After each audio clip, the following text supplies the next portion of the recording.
गरीब अलल पंख अनुराग है सुनमंडल रहे थीर दास गरीब उधारिया सतगुरु मिले कबीर। জগতগুৰু তত্ত্বদৰ্শী সন্ত ৰামপাল গুৰু মহাৰাজৰ সান্নিধ্যত আদৰণীয় সন্ত গৰীবদাস মহাৰাজৰ ৩০০তম বুধ দিৱস উপলক্ষে দিনাংক ২৬, ২৭ আৰু ২৮ ফেব্ৰুৱাৰী ২০২৬ তাৰিখে এক ভব্য মহাসমাগমৰ আয়োজন কৰা হৈছে।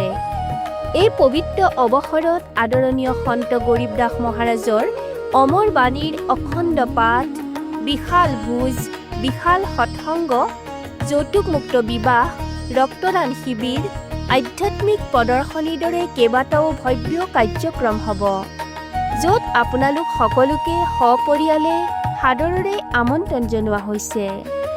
স্থান: সত্যলোক আশ্ৰম, শ্ৰী ধানানা ধাম, তহচিল বুহানা, জিলা সোনিপত, হাৰিয়ানা।